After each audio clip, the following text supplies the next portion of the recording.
Welcome, everyone. Thanks for joining me, and I have a colleague who'll be joining shortly. So my name is Jake Arbuckle. I manage the immigration programs, worker programs, particularly for New Brunswick, the government of New Brunswick, which is one of the Eastern Canadian provinces that you'll talk about and learn about for the next 20 minutes. So I'm going to talk briefly about Canada's East Coast. As was mentioned, we're not Toronto or Vancouver, both wonderful places, very expensive places as well. So you'll see a lot of contrasts with the quality of life you would get in one of these larger cities versus the quality of life you would get in Atlantic Canada. So obviously we're on the Atlantic Ocean. We're actually a 6-hour flight to Dublin. So that's quite quick. It's actually quicker to fly to Dublin than it is for me to drive to Boston, which is not too far from New Brunswick. So very proximate. These are the 4 provinces, and we only have New Brunswick and Nova Scotia today. Our colleagues from the other 2 were unable to come. However, all 4 provinces are very similar culturally, linguistically, geographically. Our labor markets are very similar. Our quality of lives are very similar. So you're going to hear about New Brunswick and Nova Scotia. Just imagine that the other 2 provinces are pretty much the same in many ways. So here we are, clearly on the eastern coast. You can see how we can fly over here fairly quickly. And we did. Actually, I was in London yesterday. It took me almost as long to drive to the airport as it would to fly to Dublin from Canada. So the traffic congestion that you experience in London in particular, and Dublin is much better, but still you would not experience that in Atlantic Canada. So we're the closest point to Europe, as it says here. We're very close to the US. Canada does most trade with the United States, over 80%. Atlantic Canada is no different, and it takes about an hour, maybe 2 hours to drive to the US from pretty much anywhere in New Brunswick, so it's very close. The climate is similar to yours, but also very different in certain ways. We have 4 very distinct seasons. So we do have winter. You probably have winter as well. I know you do, but it's a little bit different than ours. Ours is much whiter, so do be prepared. If you come to Atlantic Canada, you will have to endure a few months of cold snow, but there are many things you can do, as I'll show you in a few minutes. Beautiful summers, and of course right now we are here. The entire region is exploding in color. The leaves are vibrant red, orange, and not much green left, regrettably, but it's all very pretty. Lifestyle is extremely important to us, probably similar to yours. So we have a very skilled and well-educated workforce. We have jobs in all different parts of the economy, from basic entry jobs to high-skilled neurosurgeons. So there's all sorts of opportunities there across the entire region. Education systems are very good, very affordable. Public education is free, and university and college education is much, much cheaper than what you would see south of the Canadian border in the United States in particular. Lots of opportunities for employment or business, and of course the cost of living, as I mentioned, is extremely low compared to other parts of Canada. And I'll show you some specifics on that in a few minutes. Commuting times, they're practically non-existent, which is quite wonderful. I have family who live in Toronto. It takes them an hour and a half to get to work and back, so that's 3 hours a day they spend on a bus, a train, or a car. I spend considerably shorter time, and I'll explain to that in a moment.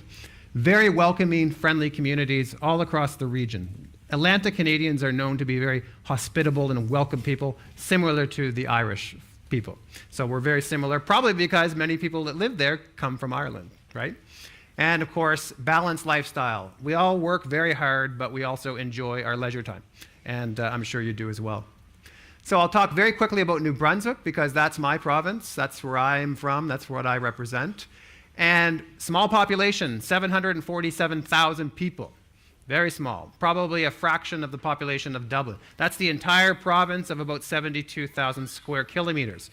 So we have lots of space, lots of real estate, lots of opportunities. We're very close to other Canadian provinces, and again, you can see here that we can fly to other parts of Canada very quickly. I think it's about 13 hours to drive from my house to Toronto, if you so desire to have that painful journey.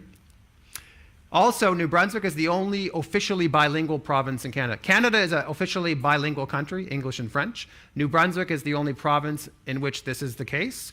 30% of our people speak French, 70% speak English, and about 5% speak languages that are not English nor French.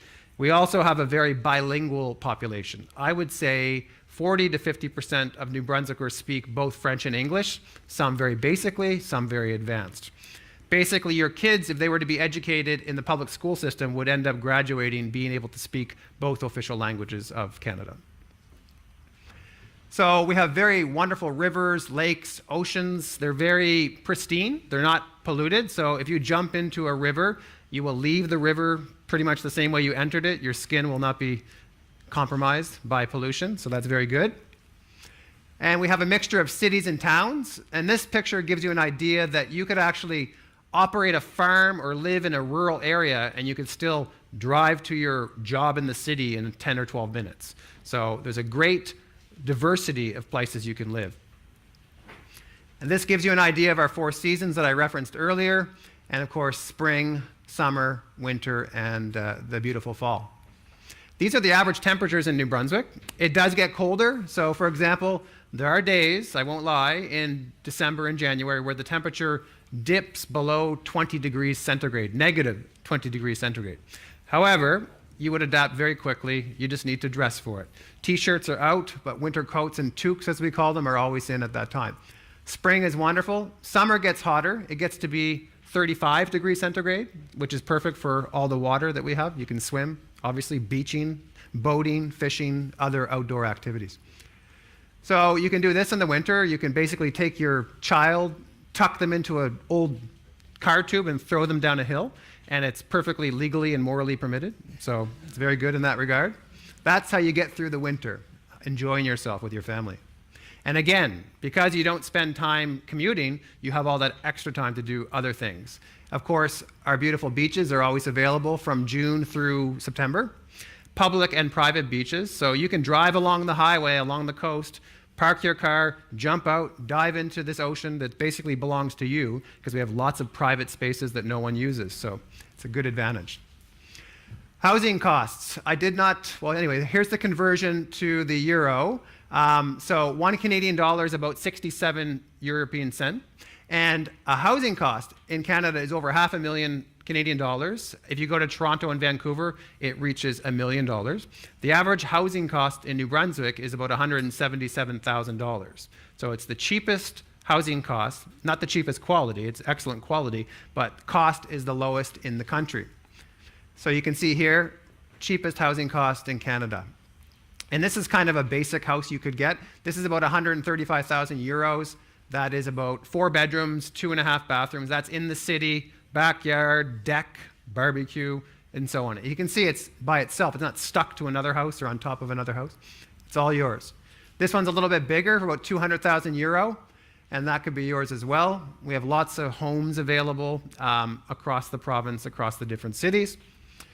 Another advantage is that if you immigrate, so for example, if you get a job from a New Brunswick employer, they support you, we will put you through our immigration programs. We have a bunch of programs. We'll find the one that fits you and your family best. If you are successful, you are able to access universal medical coverage from the moment you arrive. So the day you step off the airplane as a permanent resident, and should you, knock on wood you don't, twist your ankle or break your leg down the airplane steps, you don't have to pay anything. You're covered. You'll be covered for Medicare. However, some provinces of Canada, it takes 3 months to become covered. So we do it the moment you arrive, so that's very good for you and your family. It does not cover your dental and your eyeglasses. Usually the companies you would work for, they co-pay with you. So you guys both pay into an insurance scheme that covers those types of expenses. Also, education, I mentioned, is free. Public education, you pay for it through taxes. We have an excellent education system all across Atlantic Canada. And of course, the good thing about it is that it doesn't matter where you live, an affluent, wealthy neighborhood or a less affluent neighborhood, you're going to get the same quality of education, the same quality of instruction, irrespective of where you live in any Canadian jurisdiction. Whereas in the US, if you're in a rich neighborhood, you get a much better quality of education. Doesn't apply in Canada. So it's very good in that regard. Very affordable post-secondary education in New Brunswick. The tuition, the cost to go is quite low. And we also have French and English universities, French and English colleges. And of course, if your children go, as I mentioned, to public school, they will be bilingual when they graduate, which gives them a big advantage in the labor market when they grow up. These are the main industries we have. So a lot of primary industries, agriculture, aquaculture, fisheries, because we're by the coast. manufacturing, and so on. These are the sectors that we have in demand. So information technology, hospitality, restaurant management, transportation. So we have 2 companies here that are actively recruiting in Ireland. We have Armour Transportation Systems, which is a preeminent transportation company that we have in Moncton, New Brunswick. They're looking for experienced long-haul drivers. Very good wages. It pays above the provincial median wage. It's a good job. It's a good paying job. And we also have Franchise Management Inc. They are looking for people in New Brunswick and Nova Scotia to be managers and supervisors in restaurants all across the region. So if you're in those 2 particular skill sets, I deeply encourage you to go and meet with those companies. They would love to meet with you and discuss your qualifications and see if you can find a place in their organization and therefore in one of our provinces. I'm also looking for nurses as well. So we have health recruiters who are looking to recruit nurses from Ireland. So if you are a nurse, please come visit us way, way, way over on the other side of this monstrous building, and we'll be happy to talk with you. And of course, once you come, you will not be left alone. You will have a bunch of support services available for you and your family to help your partner integrate into the labor market, language training, help your kids get into school, all those types of things that you would normally worry about when you're migrating to another country. There are a lot of services we fund to support that type of transition. And this is our labor market board, nbjobs.ca. You can find all the jobs available in New Brunswick on a daily basis on this site. We have a card at the back in our booth that has all this information. And this is our immigration site where you can find out everything about our programs. And should you be interested, please come speak to us and we can talk about our immigration programs for you. And that will be it for New Brunswick. And, oh, there we go. So I have my colleague from Nova Scotia who will come speak to you about Nova Scotia. So thank you for your attention. And we are available for questions later on, probably not here because we only have 9 minutes, but you can come speak with us at our booths about anything you want to know regarding New Brunswick, Nova Scotia, immigration, etc. Thank you. No, it's okay. No problem. All righty. Hook you up here somehow.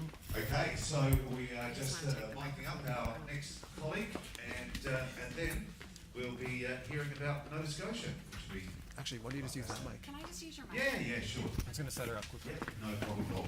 So we're going to just a bit of on the run here. Give me 10 seconds. Oh yeah, we need to get my presentation We do need to finish by around 12:30. So. up. 10 minutes. You I got talk it. quickly. Me too. So we're just changing the That's my presentation, clicker. and here we go. In fact, Go right. we can use these microphones. Okay. Okay, everyone can hear me okay? I'm never known to be quiet, so thank you. I appreciate that. Hi folks, my name is Shelley Bent. I'm the Director of Programs with the Nova Scotia Office of Immigration, and we're here today basically to tell you why you should choose Nova Scotia. If you're looking to immigrate, why choose Nova Scotia over New Brunswick or any other province? And I did have a lovely video that we're not able to run. So I'll just go through the slides. But the one thing, I have 10 minutes, so I'm going to talk really quickly, and I apologize for that. If you do have any questions or are looking for any more information, please come and see us. We're located on the other end, and we're front and center as soon as you walk into the room. So you can't miss us. We're there. There's 3 of us, and more than happy to answer any questions you might have. So one thing about Nova Scotia, which looks really, really tiny on the map here, but we kind of look like a lobster a little bit if you look really closely. We are smaller geographically than Ireland, but our population is a lot less as well. So we're just under 1 million people, and one of the reasons that our province has actually been growing over the last number of years is directly attributed to immigration. So we have a very welcoming province, very open, and are really looking for folks to come and take some of the advantages that are there. And I apologize because I know I'm going to talk really fast. So we need people. that's why we're here. That's why we're going out, because Nova Scotia, we're in need of people because we have jobs that are going unfulfilled. We have employers who are looking for workers. And the last look that we did, which was 2 days ago before we left, there were over 3,200 jobs that were posted on careersnovascotia.ca. So if you come and talk to us, it's one of the sites that we're going to tell you about.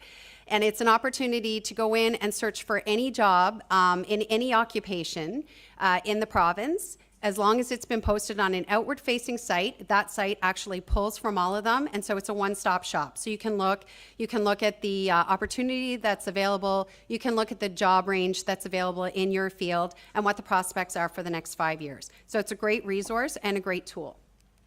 Obviously, in a number of different sectors, our government has identified 6 key business sectors: ocean sector, IT services, obviously, natural resources, financial services. The aerospace, defense, and shipbuilding industry is starting to grow substantially because Halifax was actually able to secure a contract for the Canadian Navy, and they're building naval ships there. So there are opportunities that are there currently and will be opening in the future. So again, great resources there as well. And obviously, the seafood sector, my reference to lobster. We obviously are situated on the ocean, so seafood industry is a large industry for our province. So a lot of work that's available there. Nova Scotia is, I'm out of breath. Nova Scotia is built for business, so we are a gateway to North America. We have a number of flights that come in routinely from overseas. And we have a pre-clearance for U.S. So a number of flights that come through, you'll actually clear customs and be able to fly through into the U.S. It's a highly educated workforce, so a large number of people working have more than post-secondary education, higher than post-secondary. So they're a lot, highly educated, lots of opportunities.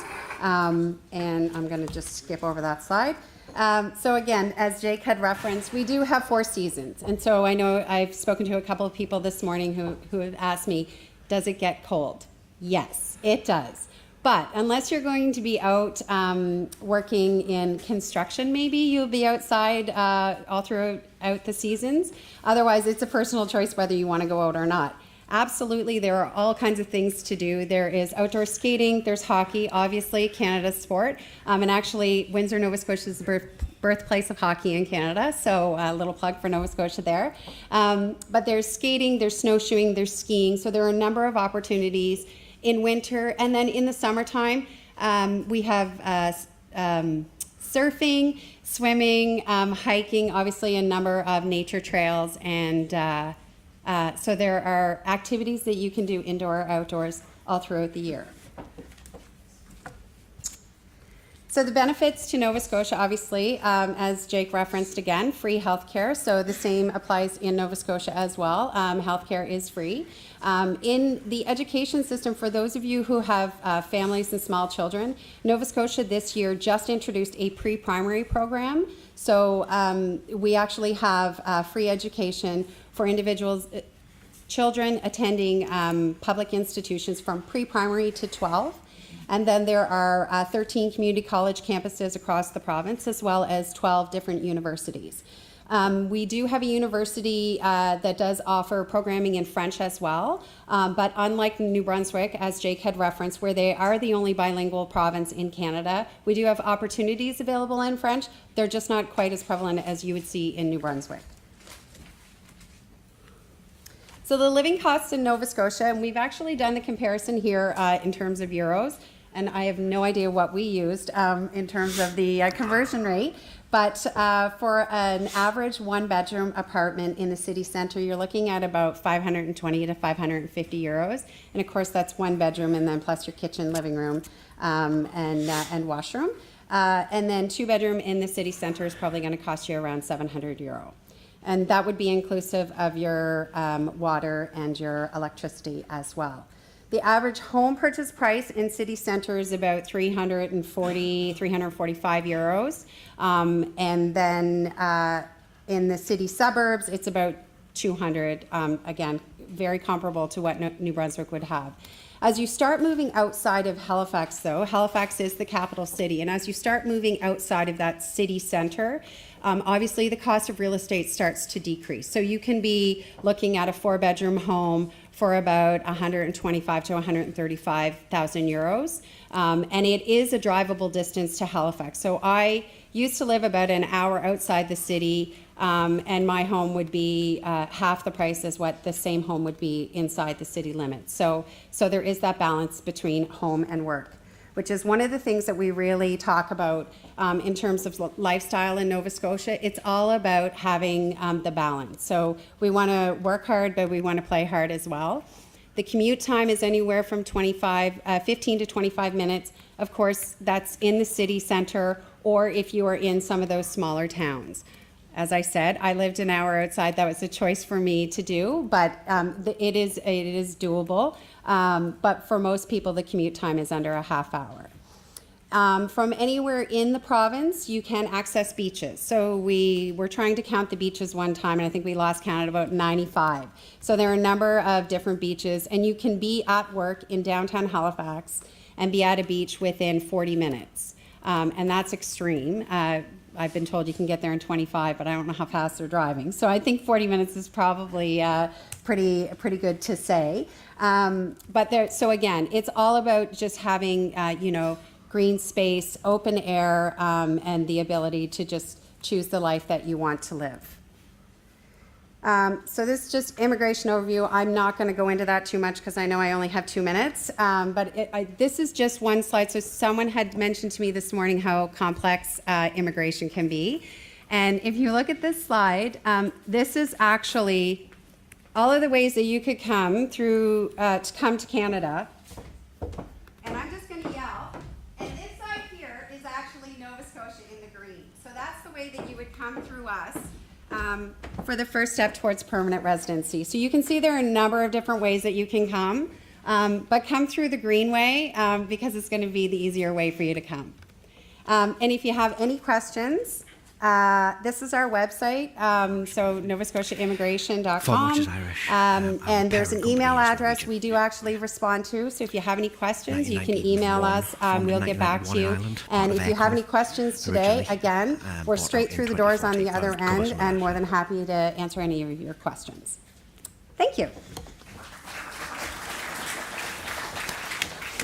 So, questions for either of our guests? Nothing I want to suggest. Yeah, no worries. That's fine. And, Yeah, just give me a thumbs up. No, fisticuffs. Any questions?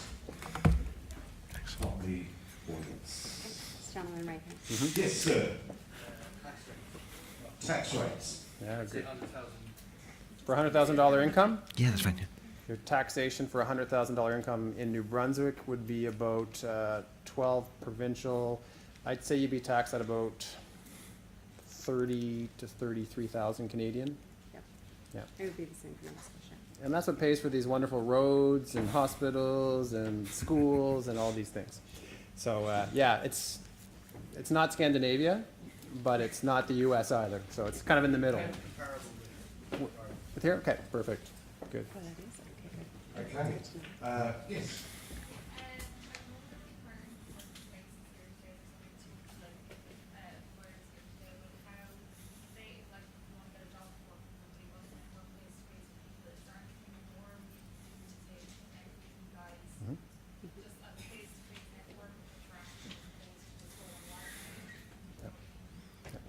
The question was asking about face-to-face interaction before looking online in terms of the jobs. You wanna go? Yeah, sure. Well, for us, as you mentioned, we have a very specific number of companies that are actively recruiting. We're also recruiting on behalf of some healthcare employers, so those 3 sectors are covered off.